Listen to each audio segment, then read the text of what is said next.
Haley, thank you for that most awesome introduction, although well-deserved. Hi, everybody. Let's just deal with this shit here. This woman, co-founder of the Purpose Institute, co-author of our book, co-author of The Amazing Faith of Texas, and also the best purposeologist on the planet. No kidding, the best. I got in from New York at 1:30 this morning, and I always tell people if that's the worst shit that happens to me, I'm in good shape, right? I was talking to a mass group of people. I was fantastic.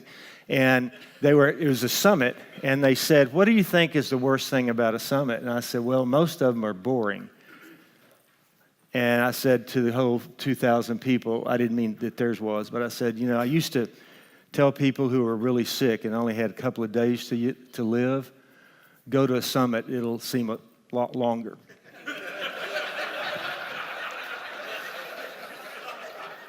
But it is great to be here with all the Conscious Capital tribe. I've missed y'all, and we have work to do, don't we? Not just with business, but America. We have work to do. And greetings from Austin, Texas, live music capital of the world. Sorry, Nashville, get over it. And you can go to ACL this weekend with another 150,000 of us, and if we could put up that one slide. It's also home of me and Matthew. Let's just deal with this. Okay. So I'll tell you just a quick story. Matthew and I were together 2 months ago at the Austin Convention Center. 11,000 people from every convention bureau in America was there. So we did a little skit on stage, and we said, thank you for coming to Austin. We really want you to have a lot of fun. We want you to eat a lot. We want you to drink a lot. We want you to listen to live music a lot. We want you to hug a lot. You know what I'm saying? We want you to spend a lot. And then he said, and then we want you to leave. So there you are. You can take that down or they'll not look at me. Okay, real quick. About 10 months ago, I started thinking, I got lucky in life. I got on the road to purpose early, and I didn't even know it. And my quickest story is my sister was born with spinal bifida. And back in the late 40s, that's the birth defect where all the nerves of your supposed to go in your leg end up in an open wound on your back. And back then, supposed to live to be 4 days or 4 months. And my sister Susan lived to be 49 years old because of my mom. And all the kids would push her stomach to take her to the bathroom. We didn't know that was not what you do because she couldn't herself. We rubbed her legs every night so she didn't have bed sores. And I pushed her to school every day, even when I couldn't see Harley over the wheelchair. And all my bands of brothers and sisters would walk in my little town with me. We looked like the grapes of wrath. But anyway, pushed her every day for 8 years, every day to school. And then she graduated from high school, she came to Austin, and don't get mad, but every Saturday, every Sunday, I'd push her, would listen to the Dallas Cowboys and eat Whataburgers. And I don't care if Whataburgers, Conscious Capital or not, they're fucking great. So, you know what I'm saying? Sometimes we just got to get over it. Anyway, and I was in her bed when she passed away. She was 49. And epiphany I had all these years, I thought I'd been pushing her, she'd been pushing me. And she used to always tell me, you don't have to have legs to fly. And this is what I'm going to talk about today. We don't have to have legs to fly. So I got on this journey obsessed about 10 months ago, and I was reading Jim Collins' old book called How the Mighty Fall. If you haven't read it, it's thin. And I was thinking about America. And then, Raj, I started reading, I don't have to suck up to you, but Firms of Endearment and Conscious Capital and Good to Great. And I just started. And by the way, when you get on a road to purpose, Roberta and I were talking about this, you get obsessed with it because it's not about you. And these random things that you normally don't look at are random, but then they end up being a pattern. So I started obsessing about all this kind of stuff and reading about what is the one thing that all performing companies and movements have in common. And I know there's a lot of critical elements, but I'll tell you, I believe this in my heart. What they have in common is a higher sense of purpose. And so when you're there, you're very sensitive, and purpose moments come into your life that normally they don't when you're really focused on this. So I get a call on Labor Day 3 weeks ago. Roy, this is Bill. Stay with it here just a minute. I need your help. We have 5 former presidents who want to do a PSA for the victims of Harvey. This is Labor Day. And then W gets on the phone too. There's only one person we trust. We don't like you, but we trust you. Now, here are the 2 things you need to understand about this. First of all, you got to film all 5 former presidents tomorrow. This is Labor Day. And they're in 5 different locations. Maine, Dallas, Plains, Washington, California. And there's one other little small thing. You have to be on the air the next night because the NFL has given us a PSA on the first game, NBC. I said, no problem. So I hung up and started crying and called my daughter. And started calling my daughter who has a marketing firm. This is where purpose happens when the greater good is at stake. She called around the country. I did too. My partner, Judy Trabulsi. The next morning, we had 5 production crews all ready to film all 5 former presidents. And then I'm watching TV at 4 in the morning because I don't sleep, because we're going to have plenty of, eternity to sleep. So get over it. Don't sleep. I don't care what they say. Trust me. And at 4 in the morning, I realized that Irma was coming. And we were doing the PSA for Harvey. Called my daughter. It's 2 in the morning there. Told her we had to do 2 scripts. All done. We filmed from Maine to California the next day. Got all the footage in, and it was on the air the next night. These former presidents put aside their differences for a higher calling. So I'll show you this spot real quick. Recently, our country has witnessed catastrophic devastation. Hurricanes and flooding have upended lives and livelihoods. Across this great country, Americans have answered the call. That special calling that compels us, when others are down, to step up and do whatever it takes. America's at our best when, against all odds, we come together and lift each other up. Please donate to oneamericaappeal.org. America needs you. Thank you. Thank you. Thank you. Thank you. Thank you. So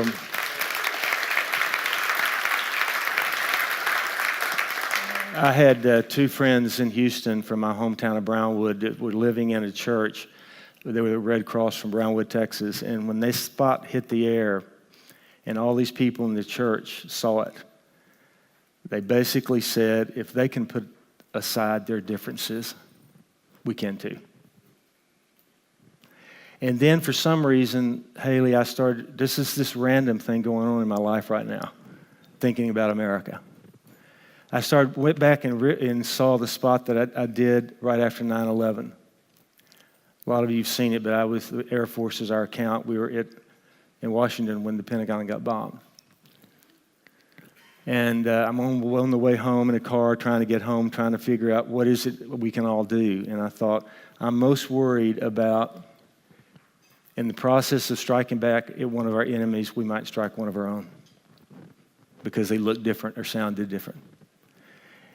I pick up the phone along with our colleagues again. The creative community answers the call. 10 directors around the country the next day was filming. And this spot that you're going to see, and you've seen it, but I want you to see it in today's world. This was 9/11, what was it? How many years ago? All right, I want you to see it in today's world and see, does it still play? It got on the air and ran more than any other PSA in the history of advertising. So let's play that one. I am an American. I am an American. I'm an American. I am an American. I'm an American. I am an American. I am an American. I am an American. I am an American. I am an American. I am an American. I am an American. I am an American. I am an American. I am an American. I am an American. I am an American. I am an American. I'm an American. I am an American. I am an American. I am an American. I am an American. I am American. I am America. I'm an American. I'm an American. I am an American. I am an American. I am an American. I'm an American. I am an American. I am an American.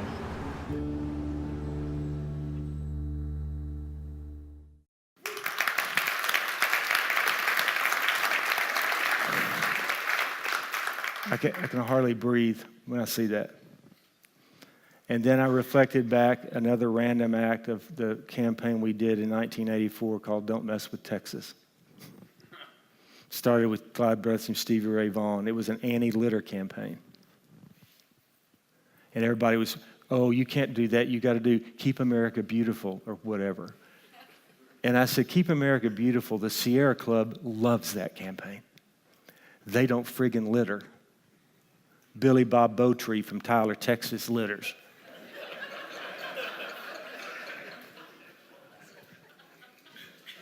And they, oh, we got to put a litter barrel on the Don't Mess with Texas bumper sticker. And I said, great, we can do that. And we'll have a lot of bumper stickers in the warehouse. Or we'll have no litter barrel on the bumper sticker and a lot of bumper stickers on pickups. We reduced litter by 76% in 3 years. No regulation, no fines, no penalties. We changed behavior through marketing. And then it dawned on me. America needs to change, and I am in this process. I was in New York yesterday, Haley. 50 CMOs, 50 of the largest companies in the world are joining me in this project. Because it dawned on me, if great companies are driven by purpose, if great movements are driven by purpose, why can't America not be driven by purpose?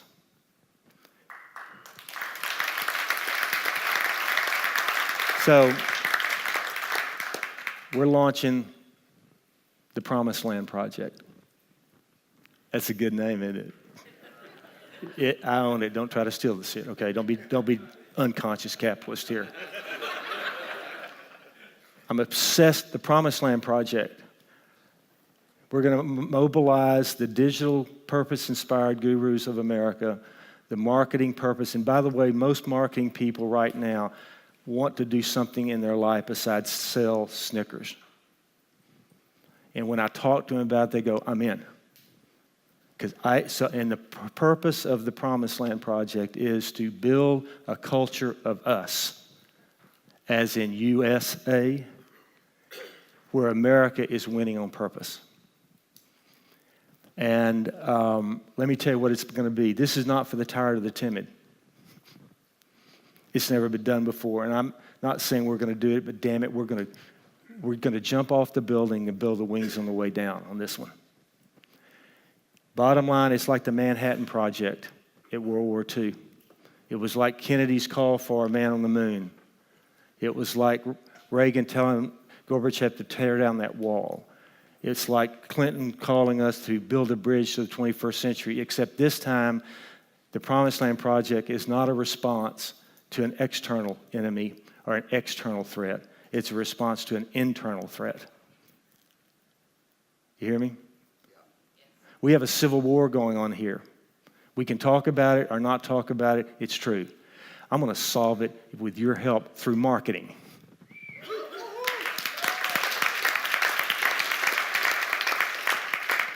I want to play you a video. I have no rights to the music.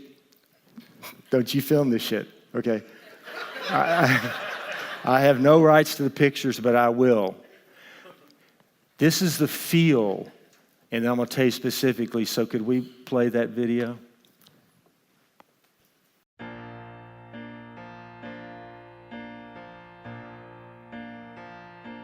Living in the promised land, our dreams are made of steel. The prayer of every man is to know how freedom feels. There is a winding road across the shifting sand, and room for everyone living in the promised land.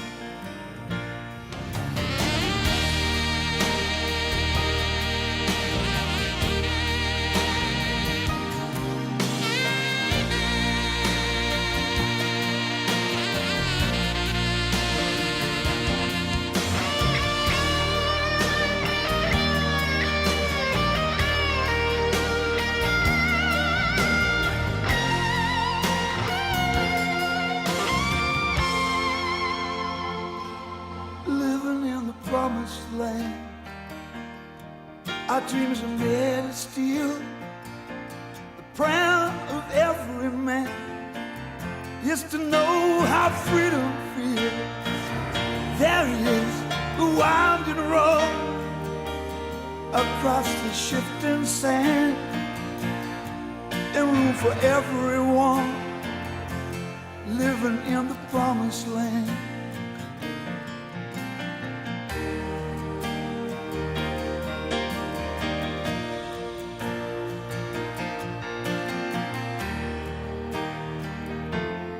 Living in the promised land.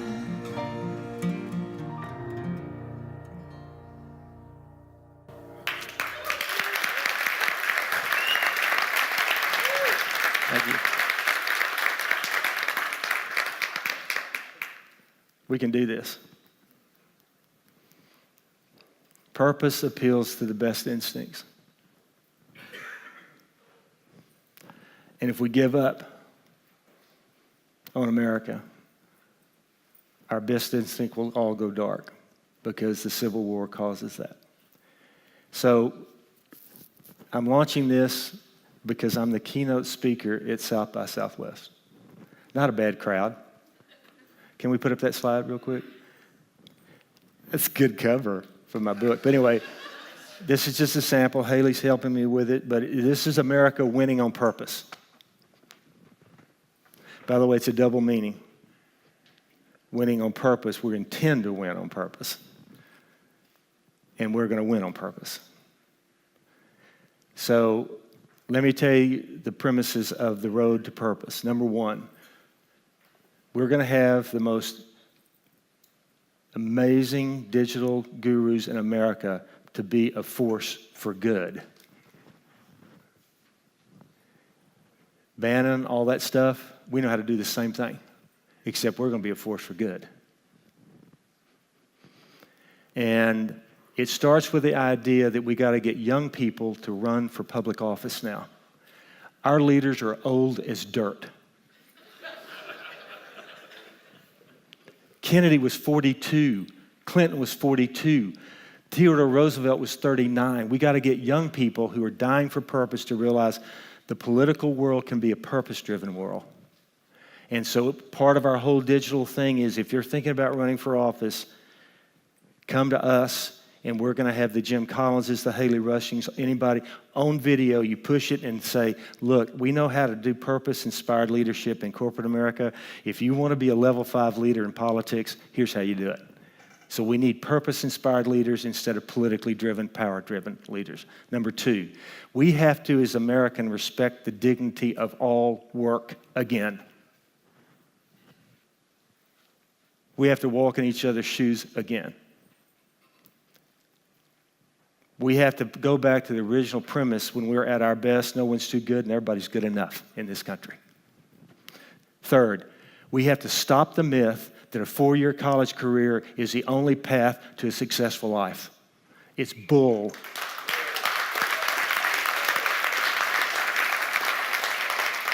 There are hundreds of thousands of jobs out there paying $70,000 a year. No one's applying for it because counselors in the 9th grade and elitists in our country say you're a loser if you don't go to college. We're going to market the hell out of this, people. Third, God made us all different, and we judge our kids on standardized tests. Really? That's the only thing we judge our kids on? Quick story. 8th grade, you remember cursive? Okay, I turned in a paper on Emerson. My mom's a school teacher. I got 8 misspelled words, big C minus. C's were not celebrated at my house. She didn't say anything. Next year, studying Emerson again with a teacher named Mrs. Levacy. I'm in the 9th grade. I said, Mom, I can't do it. She said, just do the best you can. I turned it in. I still have them. Instead of 8 misspelled words, there are 11. It's all red, and there's a tiny A minus. I went to my mom and I said, I don't get it. And she said, you can't spell.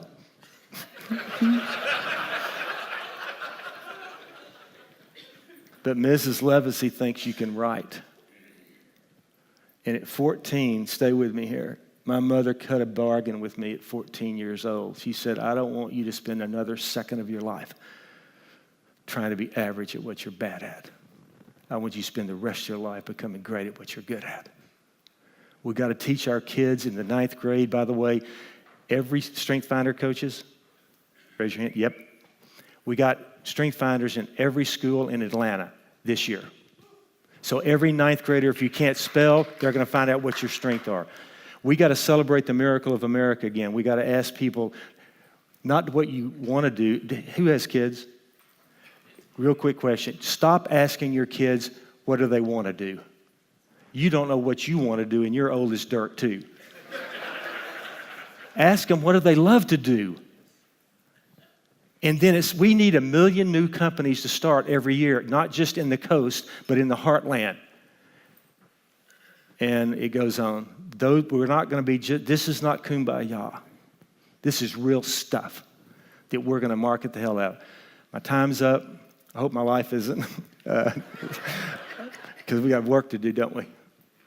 I think part of and by the way, that one of the central ingredients of the Promised Land Project, we're going to market conscious capitalism. We're going to market the hell out of it. So it's not just an isolated thing. I need help so I don't violate the principles, but I'm going to do it anyway. So that's just, but we have a chance. And final thing, my wish, my birthday was yesterday. I look fabulous. And when I blew out the candles, I said, my wish for a birthday is this. 9 years from today, it's 2026. It's America's 250th birthday. I want to look back to this day and this time that we said we answered the call to build a culture of us so America can start winning on purpose. God bless y'all. Thank you.